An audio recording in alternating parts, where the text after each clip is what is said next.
There's a moment that happens to some men after 60, and it's so quiet, most people never notice it. It usually happens at night, not during some dramatic heartbreak, not after a divorce scene with papers flying across the kitchen table. No, it happens in silence. While brushing your teeth, sitting in the car a little too long after getting home, looking at your phone, hoping her name appears. And when it does, your chest reacts before your mind can catch up. That's the dangerous part. Because at 25, falling in love feels exciting. At 40, it feels complicated. But after 60, it can feel like resurrection. And men are rarely prepared for what they'll sacrifice to keep that feeling alive. If you've ever felt that strange ache lately, that pull towards someone who suddenly made the world feel colourful again, then stay with me. Subscribe if you want conversations that tell the truth without humiliating you for being human. Most men never hear this stuff out loud. You know what fascinates me? How many older men say, "I didn't think I could feel this way anymore." They say it almost apologetically, like desire was supposed to expire quietly at some acceptable age. Like emotional hunger was something only young people were allowed to talk about. But it doesn't disappear. It waits. That's what no one tells you. A man can spend years becoming emotionally efficient. He learns routines, responsibilities, predictability. He survives disappointments by shrinking certain parts of himself. He calls it maturity, stability, peace. But underneath, there's often this deep, untouched loneliness he stopped trying to explain. And then one woman walks into his life, and suddenly he remembers he's still emotionally alive. That's why love after 60 can hit with terrifying force, because it's not just attraction, it's grief colliding with hope. It's all the years he spent adapting to emotional emptiness, suddenly being interrupted by connection. And connection at that age doesn't feel casual, it feels sacred. That's why some men become almost unrecognizable when they fall in love later in life. Calm men become anxious. Logical men become impulsive. Guarded men start checking their phones like teenagers. Not because they're weak, because emotionally, they understand the stakes. Young men believe there will always be another chance. Older men know better. And that awareness changes everything. You start noticing strange things when a man over 60 falls deeply in love. He listens harder. He memorizes small details. A shift in her tone can affect his entire evening. He suddenly cares how he looks again. Music feels different. Mornings feel lighter. But there's another side to this that almost nobody talks about honestly. The fear. Not fear of rejection alone. Fear of disappearing again. Because once someone reawakens parts of you that had gone numb, losing them doesn't just feel painful. It feels like being returned to emotional exile. And some men will tolerate almost anything to avoid going back there. I once spoke to a man in his late 60s who told me something I've never forgotten. He said, "I don't think I miss her. I think I miss who I became around her." That sentence stayed with me for weeks, because that's the hidden psychological trap of love later in life. The attachment is rarely just about the woman herself. It's about the version of you that suddenly came back to life in her presence. The energy, the anticipation, the emotional movement. You have to understand, many men spend decades being needed, but not deeply seen. People rely on them, respect them, expect things from them. But emotional intimacy, real emotional exposure, that becomes rare. Especially for men who learned early that vulnerability makes people uncomfortable. So by the time they reach 60, a strange emotional starvation can exist beneath an otherwise functional life. And starvation changes perception. A small amount of affection can feel enormous. A woman remembering your favorite drink can feel intimate. A thoughtful text can echo through your entire day. Eye contact starts carrying emotional weight that surprises even you. That's why some men become emotionally attached before they even realize it's happening. It sneaks in quietly, not through fantasy, through relief. Relief that someone still looks at you with curiosity instead of familiarity. Relief that conversations don't feel mechanical. Relief that your emotional world isn't completely over yet. And this is where things become psychologically dangerous. Because older men often confuse emotional awakening with certainty. They think, I haven't felt this in 20 years, so this must be real. Maybe it is real, but intensity alone doesn't guarantee safety. Sometimes the strongest emotional experiences happen precisely because something unresolved inside you has finally been touched. That's why late-life love can create behavior that shocks even the man experiencing it. He starts rearranging his life emotionally around another person faster than he intended. Her moods affect his nervous system. Delayed replies suddenly feel heavier than they should. And he hates that about himself. That's another part nobody talks about. The embarrassment. Older men often feel ashamed of their emotional dependency because they think they're supposed to be beyond it by now. So they hide it. They act composed while internally spiraling over tiny shifts in connection. And the isolation of that experience makes it worse. Because younger heartbreak is socially accepted. People expect emotional chaos at 30. But at 60?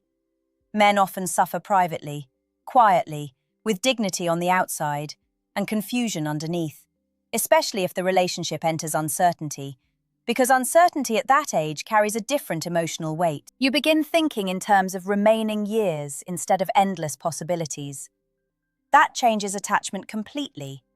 A younger man thinks, if this fails, life moves on. An older man sometimes thinks, what if this was my last chance to feel this way? That thought alone can make a person hold on far longer than they should. Even when the relationship is slowly draining them, even when they know something feels unstable, because losing the connection feels bigger than losing the person. It feels like losing access to hope itself. There's a point in late-life love where reality and emotion stop walking side by side. They start drifting apart. And if you've ever been in that space, you know what I mean, even if you've never named it. On the outside, nothing dramatic is happening. You're still talking, still meeting, still exchanging those small moments that feel meaningful. But internally, something shifts. You start reading silence differently. A delayed message doesn't feel neutral anymore.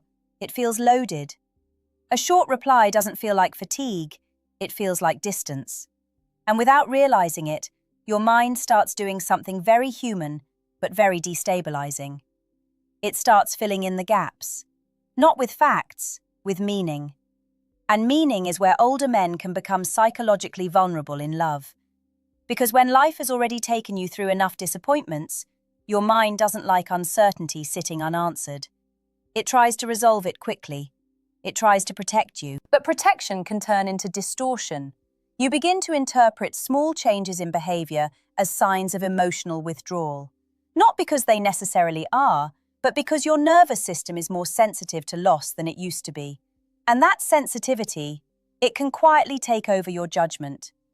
I want to be careful here because this isn't about blaming anyone for feeling deeply. Feeling deeply is not the problem. The problem is when emotional intensity starts making decisions for you. There's something I see often in older men who fall in love later in life. They begin to negotiate with their own needs. They lower emotional expectations just to keep proximity. They tell themselves, at least I still have her in my life, even when parts of them are quietly hurting.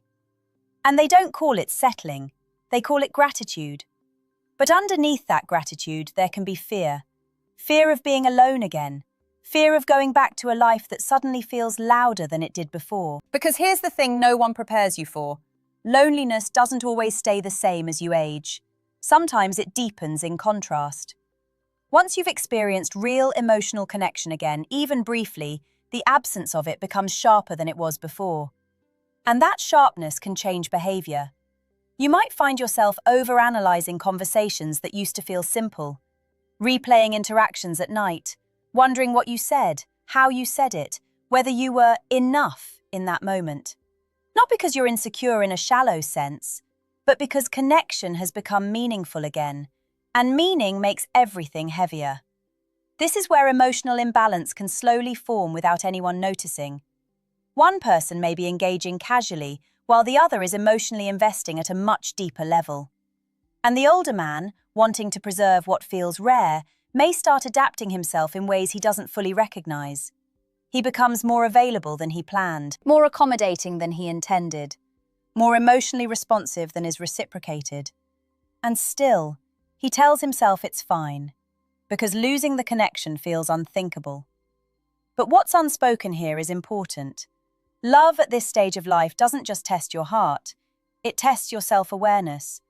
Because if you're not careful, you don't just fall in love with someone, you fall into the version of yourself that only exists when they are around.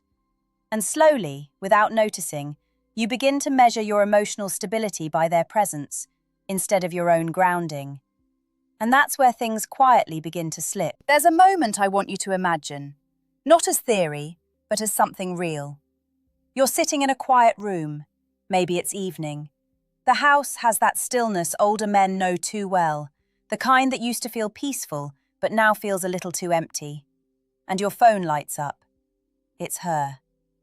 For a few seconds, everything changes. Your attention sharpens, your body reacts before your thoughts do. That small notification carries more emotional weight than you'd like to admit. And here's where it gets interesting. Because what follows isn't just communication, it's interpretation. You read into tone, timing, word choice. Even punctuation starts to feel like a signal. A full stop feels colder than it used to. A heart emoji feels warmer than it probably should. And without realizing it, your nervous system begins to track her emotional availability like weather patterns. Sunny, cloudy, unpredictable. Now, I want to be clear about something. This isn't wrong. It's human, especially when something matters to you. But there's a subtle psychological shift that can happen here. You stop experiencing the connection as something you share and start experiencing it as something you manage. You begin adjusting yourself internally depending on her responses. Not dramatically at first, just small calibrations. You delay your own messages so you don't seem too eager. You reread your words before sending them. You edit parts of yourself to maintain balance. And slowly, without noticing, you start living in emotional reaction instead of emotional presence. This is where late-life love can become especially complex, because older men often carry a strong identity built on steadiness, control, emotional restraint. So when attachment disrupts that identity, there's an internal conflict. Part of you wants closeness, another part of you wants dignity, and those two don't always move in the same direction. So you try to balance them. You tell yourself you're just being careful, but underneath that caution is something more vulnerable. You don't want to lose yourself in this, and yet you already feel yourself leaning, not falling in a dramatic way, but subtly reorganizing your emotional center around someone else. And this is where many men start experiencing something they can't easily name. Not obsession, not dependency in the obvious sense. Something quieter, a kind of emotional displacement, where your usual sense of internal stability starts to depend on external signals. A message received, a message delayed, a conversation that felt different than yesterday. And because life at this age often has fewer emotional distractions than it used to, these signals become louder inside you. There's more space for them to echo, more silence for them to grow in. And in that silence, imagination becomes powerful. You start filling in gaps you don't even realize are there. You wonder if she's pulling away, or just busy, or thinking differently, or testing something, or not thinking about you at all. And each possibility carries emotional weight, because at this stage of life, ambiguity doesn't feel neutral. It feels personal. And that's where the real tension begins. Not between you and her, but between what is happening and what your mind is beginning to believe is happening. There's something I've noticed about men who fall in love later in life that doesn't get talked about enough. They don't usually fall because of drama. They fall because of meaning. Not the loud kind, not the cinematic kind, the quiet meaning that shows up in ordinary moments. Someone remembering a detail you didn't think mattered. Someone laughing at something you thought only you found funny. Someone making a normal day feel slightly less empty. And when life has been emotionally predictable for a long time, that kind of meaning doesn't just feel good. It feels rare, almost irreplaceable. But here's where the emotional complexity deepens. Because once something feels irreplaceable, you stop evaluating it with balance. you start protecting it, even when you're not sure what you're protecting it from. I want you to picture something subtle. A man in his 60s, sitting quietly after a conversation with someone he cares about. The call ends, the message stops, and instead of simply moving on with his evening, he sits there, still partially inside the interaction, replaying tone, replaying pauses, trying to locate certainty inside fragments. And the mind, in that state, becomes very creative. Not in a helpful way, in a protective way. It starts constructing narratives to reduce uncertainty. She sounded distant. No, she was just tired. Maybe I said too much. Maybe I didn't say enough. And slowly, the emotional experience stops being about the present moment. It becomes about interpretation. And interpretation can quietly take over reality if you're not aware of it. What makes this stage of life especially sensitive is that many men carry fewer emotional mirrors around them, fewer people they openly process feelings with. So the inner dialogue becomes louder than external feedback. And when inner dialogue is loud enough, it starts to feel like truth. This is where emotional attachment can begin to reshape priorities without explicit decisions. Plans adjust, habits shift, energy is allocated differently, not in a dramatic everything changes moment, but in small concessions that accumulate. You might skip things you used to enjoy just to stay available. You might delay decisions because you're waiting to see how a connection develops. You might start measuring your emotional weather based on someone else's consistency. And if that sounds subtle, that's because it is. Most emotional shifts at this age are not explosions. They are reorientations, quiet ones. But here's the part I want you to really sit with. Love at this stage is not only about how deeply you feel, it's also about how clearly you can see yourself while feeling it. Because without that clarity, something strange can happen. You begin to confuse emotional intensity with emotional alignment. You assume that because something feels meaningful, it must also be stable. But meaning and stability are not always the same thing, and when they separate, that's where emotional confusion begins. Not because anything is wrong with the feeling itself, but because the feeling starts leading you instead of informing you. And when that happens, even a strong, self-respecting man can find himself slowly adapting to uncertainty he once would have questioned immediately. Not because he lost strength, but because he gained something he didn't expect. Hope reawakened. And hope, when it returns after a long absence, doesn't arrive quietly. It arrives with influence. There's a truth that most people avoid saying out loud about love later in life. Not because it's cruel, but because it's uncomfortable. Love doesn't automatically become wiser just because you're older. It becomes different. Yes, slower in some ways, more intentional in others. But it can still carry the same blind spots that have followed human attachment for generations. The difference is, you notice the consequences more clearly now. Because time feels different at 60. You don't think in terms of someday forever the way you might have at 30. You think in terms of seasons, real ones, limited ones, measured ones. And that awareness changes emotional stakes in a way that younger men don't always understand. When a connection feels meaningful later in life, it doesn't just sit in the emotional present. It starts touching the past and the future at the same time. You think about the years behind you, the decisions already made, the relationships that didn't last, the moments you didn't fully appreciate at the time. And then you look forward, and the future doesn't feel endless anymore. It feels selective, more defined, more fragile in its possibilities. So when love enters that space, it doesn't just feel like romance, it feels like significance. And significance can be beautiful, but it can also be heavy. I want to say something carefully here because this matters. The danger of falling in love after 60 is not the love itself. It's what love begins to represent when life becomes quieter.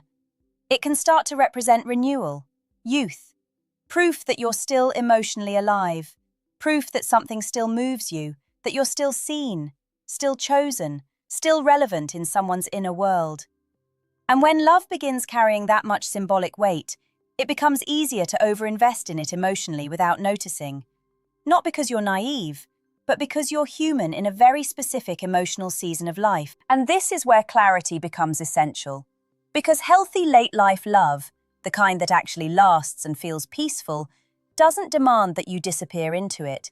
It doesn't require you to shrink your world to preserve it. It doesn't ask you to constantly question your worth based on someone else's responsiveness. It allows space. Space to breathe. Space to remain yourself. Space to continue existing fully even when the connection is uncertain. And if there's one thing I hope you take from this, it's this. The goal is never to avoid love. The goal is to stay anchored while you experience it, to notice when your emotional stability starts migrating outward, and gently bring it back inside yourself. Because the most painful situations later in life don't always come from losing love. They come from slowly losing yourself while trying to keep it. And I want to leave you with this thought, something I often ask people in quiet moments like this. If this connection disappeared tomorrow, not in a dramatic way, just naturally fading like many things do, would you still feel like you remain intact? Or would you feel like something essential about you left with it? Your answer to that tells you more about the situation than any message, any silence, or any uncertainty ever could. And whatever your answer is, it deserves honesty. Not fear, not denial, just honesty. Because at this stage of life, clarity isn't just emotional wisdom, it's emotional protection.